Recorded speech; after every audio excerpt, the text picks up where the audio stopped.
이 광인이라고 할 때 앞에 광인은 보통 정신의 이상이 생겨서 말하는 것, 행동하는 것, 그리고 태도들이 보통 사람과 다르다는 것이 비쳤다는 광인입니다. 그런데 이 광자를 보면은 이 하문의 광자가 우리가 이 주보에 보시면은 왕자가 있고 그 앞에 깔꼬리 같은 모양이 있는데 이 깔꼬리 같은 이 모양이 무슨 뜻인가 하니 큰 개견이라고 말을 합니다. 쉽게 말하면 아마 개가에 속하는 이 개 짖는 소리 같은 그런 형태겠죠. 아마 어떻게 짖었는지는 모르겠지만 자기가 왕이라고 이렇게 모든 것들을 자기 중심적으로 생각하고 행동하고 하다 보니 보통 사람과 다르니 미칠 광자가 된 것 같습니다. 그런데 뒤에 광자는 빛이 난다 그 말입니다. 빛이 나는 사람. 어떻게 광인이 강인될 수 있을까? 우리가 보기에는 사람들이 꼭 귀신 들린 사람과 같은 그런 사람이 있는데 알고 보면 그 사람들은 때로는 정신병자일 수도 있고요. 때로는 멀쩡한데 그 사람을 가만히 보면은 뭔가 행동하는 것이 영적으로 귀신 들린 사람들이 주변에 얼마나 많은지 모릅니다. 그래서 보통 우리는 모든 것이 정신병자는 귀신이 들었다 이렇게 말하면 안 됩니다. 대부분 먼저 뭔가 행동이 이상이 있으면 정신과에 가서 진료를 받아보는 것이 맞고요. 그리고서 그것이 되지 않으면 우리가 또 기도도 하고 때로는 기도하고 안 되면은 정신과에 가서 치료를 받고 그리고 대부분 이런 병들은 같이 오는 경우가 혼합으로 오는 경우도 간혹 이렇게 있게 되어집니다. 우리나라 이 국민건강보험공단에서 작년 최근에서부터 10년 거슬러 올라가서 보니까 조사를 해봤더니 보통 사람들이 가장 질병 중에서 1위가 뭔고 하니 증가율 1위가 바로 정신병자입니다. 정신질환입니다. 특별히 정신질환이라고 할 때 이 정신질환은 특별한 사람에게만 있는 것이 아니라 오늘 우리 현대인들에게 너무나도 보편적으로 이와 같이 정신적으로 영적으로 많은 사람들이 지쳐있는 것을 보게 되어집니다. 특별히 공황장애라고 하면은 아무 예상치도 못한 상황의 이유 없이 뭐 발작을 일으킨다든지 공포감을 느낀다든지 두려움을 느낀다든지 이런 공황장애 환자들이 우리 주변에 많이 있습니다. 그리고 또 우울증의 환자들이 주변에 많이 있죠. 우울증이라고 하는 것은 아마 영적인 감기라고 이렇게 정신적인 감기라고 이렇게 말을 하기도 하는데 어떤 일로 인하여서 사람들이 우울한 생각이 한 2개월 정도 계속해서 회복이 되지 않고 생각을 가지게 되면 우울증 증세가 돌입하게 되어집니다. 이 우울증이 들게 되면 사람들이 불안하게 되어지고 식욕이 부진하게 되어지고 그리고 때로는 죄책감을 느끼게 되고 절망감을 느끼게 되어지고 내가 살아서 뭐 하나 소망 없는 세상을 보면서 자살하고자 하는 욕구가 우울증의 이와 같은 현상이 나타나기도 합니다. 그리고 또 질환 중에서 이 조울증이라고 이렇게 이야기합니다. 이것은 우울증만 있는 것이 아니라 아침에는 좋아졌다가 저녁에는 슬퍼졌다가 감정 기복이 보통 사람은 뭐 좋을 수도 있고 슬플 수도 있는데 이때는 감정의 기복이 아주 급변합니다. 막 좋아서 막 남들은 웃을 일이 아닌데 혼자 웃기도 하고 남들은 슬플 일도 아닌데 혼자 걱정하면서 슬퍼하고 이것이 한 사람에게 반복적으로 나타나는 조울증이 있습니다. 그리고 또 조현병이라고 있는데 이 조현병은 어떤 병인가 하니 갑자기 들려오는 것이 범상치 않게 이상한 한청이 들린다든지 그리고 망상 뭐 이상한 것이 눈에 보인다든지 그리고서 말하는 것이 정상적이지 않도록 저기 뒤에 지금 나를 죽이려고 하는 사람이 숨어 있다든지 이렇게 하는 이 조현병의 형상들이 최근에 특별한 사람에게만 있는 것이 아니라 우리 주변에 그리고 우리 이웃에 내 가족 속에 우리 또한 그런 가능성을 가지고 살아갈 때가 많이 있습니다. 자, 오늘 본문에 보았던 이 거라사 지방에 대한 이야기입니다. 거라사 지방에 예수님께서 갈릴리에서 배를 타고 이 거라사에 도착하자마자 배에서 내리는 순간 그 내리는 그 거라사 지방의 도시라고 이렇게 이야기합니다. 뭐 시골에서만 정신적으로 이상한 사람이 있는 것이 아니라 도시에 귀신 들린 사람을 만났다. 어떻게 그 많은 사람들 중에 처음 만난 사람이 이 귀신 들린 사람을 만났을까? 아주 의아해합니다. 이 도시의 말입니다. 그런데 이것을 보면서 육지에 도착을 하자마자 우리는 생각합니다. 어떻게 공동묘지가 있었는가? 오늘 성경에 보니까 공동묘지에 이 사람이 살았다고 하는데 무슨 도시에 공동묘지가 있는가? 제가 18년 전에 이 성지순례를 이집트와 이스라엘을 가본 적이 있습니다. 이집트의 이 카이로라고 하는 공항에 내리자마자 카이로 시내를 들어가는 그 길을 가봤더니 이 좌우에 집도 아닌 것처럼 시멘트로 이와 같이 집을 지어놨어요. 그런데 그것이 뭐냐 물었더니 모두가 공동묘지라고 말을 합니다. 아니 도시에 어떻게 공동묘지가 이렇게 많을 수가 있는가? 그런데 가만히 보니까 사람들이 그곳에 왔다 갔다 합니다. 그 사람들이 왜 왔다 갔다 하는가? 그런데 가이드가 이렇게 말을 합니다. 그 사람이 산다는 거예요. 공동묘지에 죽은 사람을 묻어놓고 그곳에 사람들이 산다고 하니, 야, 이거 뭐 산 사람하고 죽은 사람하고 같이 사는 도시인가? 최근에 제가 어느 신문을 봤더니 그 신문에 기사가 이런 신문이 나 있습니다. 이 카이로에는, 이 이집트 수도 카이로에는 2천만 명이 사는데 특별히 2천만 명 중에 200만 명, 10%가 공동묘지에 산다는 것입니다. 그런데 거기에 사는 사람은 어떤 사람인가 가만히 봤더니 범법을 했다든지 너무 생활에 어려워서 가난하다든지 그런 사람은 그곳에 와서 생활을 한다는 겁니다. 우리가 그저 공동묘지라고 하면 그저 산에 이렇게 무덤을 이렇게 흙으로 이렇게 분봉을 해서 이런 무덤을 생각하는데, 여기에 무덤은 사람 사는 사람같이 똑같은 시멘트로 지어서 그러나 크기는 아주 작습니다.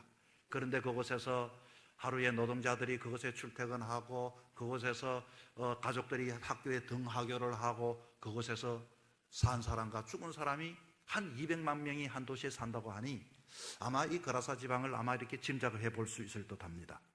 그런데 이 거라사 지방에 가만히 봤더니 이 강인의 모습을 가만히 보니까 옷을 벗었다라고 이렇게 나와 있습니다. 27절에 봤더니 이 사람은 오래 옷을 입지 아니하며, 여러분 사람이라고 하는 것이 왜 미쳤는가?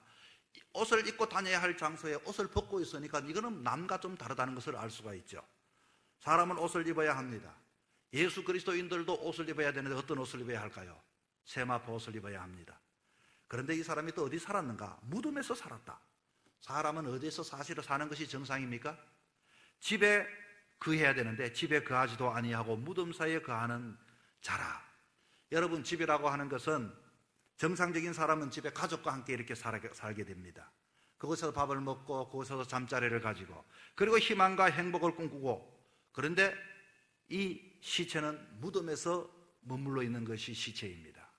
산 사람이 어떻게 죽은 사람과 함께 살 수 있겠습니까? 자, 그리고 또 한 가지 이 사람의 행동을 봤더니, 강인의 태도를 봤더니 난폭한 행동을 하고 있습니다. 그 사람이 얼마나 난폭한 행동을 했는가 하니 이렇게 묶어뒀다고 했습니다. 쇠사슬로 묶고 쇠가롱을 또 묶어뒀더니 깨트리고, 그리고 밤낮 사이에서 이 같은 본문에 이 다른 장에 봤더니 슬피 날마다 울었습니다. 뭐 소리를 지르고 부르짖고 울면서 이렇게, 이거 뭐 노래도 아니고 어떻게 사는 사람이 참 너무나도 옆에 보기에도 딱하다 보니 이 사람이 무덤에 사는 것 이 자체가 그게 그 당시의 상을 볼 때는 지금의 상도 마찬가지겠지만 참 정상적이지 않다. 힘든 삶을 살아간다. 여러분, 우리는 이 거라사 강인의 모습을 보면서 거라사 강인만 그럴까요?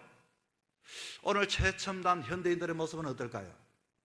여러분은 어떻습니까? 여러분, 이것은 누구의 모습일까요? 어쩌면 가만히 이것을 묵상하고 생각해 보면 이것은 오늘 저와 우리들의 모습이 아니겠습니까? 인간이지만 짐승처럼 옷을 벗고 체면도 없이 살아가는 우리들의 모습 말입니다. 이 무덤에 산다. 집에 살긴 살고 있지만 이것이 정말로 이 가정이 어떻게 그 가정에서 행복을 누려야 할 그 가정이, 여러분 가족과 함께 어떻게 함께 식사를 하고 있습니까? 가족과 함께 잠을 자고 있습니까? 그곳에서 정말 아름다운 대화가 꽃이 피고 있습니까? 쇠사슬을 끊고 소리를 질렀다. 자기 자신을 자제하지 못합니다. 도무지 충동에 이끌려서 자기 마음대로 행동하고 소리치고 자기 말만 하려고 하는 오늘 현대인들의 모습들 말입니다. 과연 그래서 행복합니까? 오늘 본문의 이 거라사 강인은 예수님을 만났습니다. 예수님을 만났더니 어떻게 변화가 되었는가? 27절에 봤더니 오래 옷을 입지 않았던 그 사람이 35절에 봤더니 옷을 입었다라고 말을 합니다. 그리고 29절에 봤더니 그 맨 것을 끊고 귀신에게 몰려 강야로 나갔던 사람이 살지 않은 강야로 나갔던 사람이 35절에 봤더니 예수의 발치에 앉았다고 말했습니다. 또 한 가지, 소리치며 부르짖던 사람이 39절에 봤더니 온 성회에 다니면서 복음을 전파하는 사람이 되었다. 할렐루야. 오늘 이 예배를 통하여 여러분 메시아 되신 예수님을 꼭 만날 수 있기를 바랍니다. 어떻게 하면 그렇게 우리가 하나님의 자녀로서 삶을 살아가지만 체면도 없이 세마포 그리스도의 옷을 입지 아니하고 살아가는 우리들, 때로는 사람과의 관계를 맺으며 행복하게 살아가야 할 사람이 고독하게 살아가는 이 현대인들의 모습, 그리고 내 마음대로 내 뜻대로 하는 것이 자유라고 말하면서도 많은 사람들에게 배척을 받는 우리들의 이 모습, 꼭 예수님을 만나서 정말로 빛나는 광인처럼 살아갈 수 있는 저와 여러분 되기를 축원합니다. 첫째는 오늘 본문에 봤더니 이 강인이 이렇게 말합니다. 예수님께서 가까이 나오니까 이 도시에 있는 이 귀신 들린 사람이 당신이 나와 무슨 상관이 있습니까? 나는 상관없다는 것입니다. 자, 28절을 보십시오. 예수를 보고 부르짖으며 그 앞에 엎드려 큰 소리를 불러 이르되 지극히 높으신 하나님의 아들 예수여, 당신이 나와 무슨 상관이 있나이까? 당신께 구하니 나를 괴롭게 하지 마옵소서. 여러분, 이게 우리들의 모습 아닙니까? 오늘 우리는 혼밥이라고 하고 혼자 밥을 먹는 시대에 삽니다. 저 일본에는 히키코모리라고 하는 혼자서 사람과 단절하여 사는 젊은이들이 많다고 합니다. 최근 기사에 봤더니 최근 30년 동안 혼자서 외출을 한 번도 하지 않고 집 안에만 갇혀서 살았던 사람의 이야기가 있더라고요. 그런데 이 장면을 읽고 많은 청소년들은 이렇게 말합니다. 나도 만약 밥만 넣어준다면 히키코모리처럼 나도 살고 싶다. 이것이 오늘 우리들의 모습입니다. 우리들의 자녀들의 모습입니다. 부모와 이웃과 친척들과 단절되어져서 이와 같이 살아가는 사람들 말입니다. 경쟁 사회에서, 체면 사회에서, 내성적인 성격 때문에 우리들은 자꾸만 도망가는 사회의 삶을 살아가고 있습니다. 본문에 봤더니 지극히 높으신 하나님의 아들 예수여, 당신이 나와 무슨 상관이 있나이까? 여러분, 만약 우리에게도 우리 자식들이 부모와의 갈등을 느끼면서 아버지, 어머니 제발 나를 괴롭게 하지 마십시오, 나와 무슨 상관이 있습니까? 혈육의 관계 속에서 끊어지지 아니할 그와 같은 관계임에도, 그러나 우리들의 자녀가 때로는 그 부모에게 그런 이야기를 한다면 얼마나 우리는 마음이 아프겠습니까? 우리가 신앙에서 시험이 들고 문제는 도대체 당신이 나와 무슨 상관이 있습니까? 성도들이 목회자에게, 때로는 중직자들에게, 성도와 성도끼리 기도하려고 할 때 그와 같이 말한다면 과연 우리들의 이 신앙의 주소도 한 번쯤은 확인해 보아야 합니다. 오늘 이 시대는 고아처럼 사는 시대의 삶을 살아갑니다. 존경할 부모도 없고 영웅도 없는 시대, 내가 왕이 되려고 하는 시대, 그리고 나도 관계를 맺지 아니하고 모든 것이 홀로 살려고자 하는 이 시대의 모습을 보여주고 있습니다. 오늘 본문을 보십시오. 지극히 높으신 하나님의 아들이라고 말을 했다면은 어떻게 하든지 지극히 높으신 하나님의 아들은 능력의 하나님이요, 창조주의 하나님이요, 권능의 하나님이요, 도움의 하나님을 알 텐데, 주님, 내 처지가 이 꼴입니다, 내 모습이 이 모습입니다, 제발 저를 좀 도와주십시오 라고 말해야 할 텐데, 어떻게 그렇게 이번 고백을 하면서도 나를 괴롭게 하지 말라고 말했을까 하는 것입니다. 자기를 그렇게 하는 것이 힘들게 한다고 생각했기 때문입니다. 그렇게 도우려고 가까이 왔던 주님이 자기를 괴롭힌다고 생각했기 때문인 것입니다. 마치 유기견들이 돌아다니다가 구조하려고 하는 구조대를 더 구조원들은 어떻게 하든지 구조하려고 하지만 도망치는 그 개처럼 말입니다. 우리 사회가 마치 이 그라사 지방의 도시 한 사람처럼, 사람들은 때로는 개성 존중이라는 단어를 가지고, 인권 침해라고 하는 이유를 가지고, 그리고 자존감이라고 하는 개별성이라는 문제를 가지고 관계 맺기를 거부하는 시대에 우리는 살아가고 있습니다. 악한 영은 알고 있습니다. 저분은 지극히 높으신 하나님의 아들이다. 그러나 저분이 너를 돕는 자라고 말하는 것이 아니라 우리를 괴롭히는 자라고 이렇게 말하는 악한 영이 우리에게 있습니다. 그러고 뭐라고 말합니까? 예수님을 믿되 적당히 거리를 두라고 이렇게 이야기를 합니다. 예수님, 저와 멀어지지는 맙시다. 그러면 제가 불안하니까요. 그러나 주님, 너무 가까워지지도 맙시다. 그러면 제가 불편하니까요.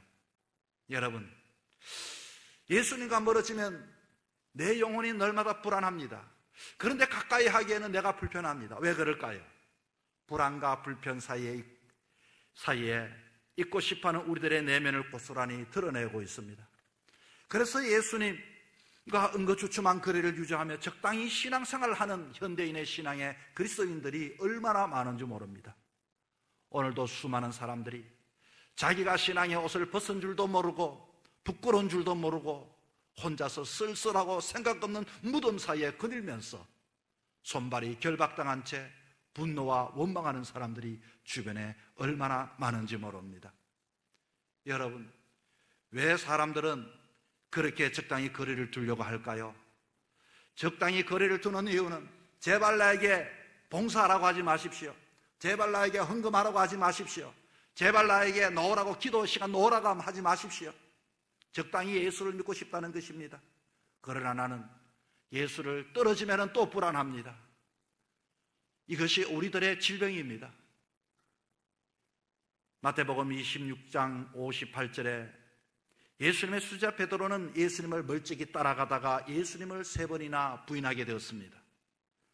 멀찍이라는 이 단어는 상황을 살펴볼 수 있는 장점이 있지만 어쩌면 멀찍이라는 이 단어는 한 발은 교회, 한 발은 세상에 이렇게 살아가는 현대의 모습을 우리에게 보여주고 있습니다. 유두고라는 청년은 바울이 설교할 때 창문에 걸터 앉았습니다. 한 발은 예배당, 그리고 한 발은 예배당 밖에 놓고 졸다가 3층에 떨어져 죽었습니다. 이 사건이 우리에게 주는 영적인 메시지가 있습니다. 우리는 여러분 마음을 확고히 다잡아야 합니다.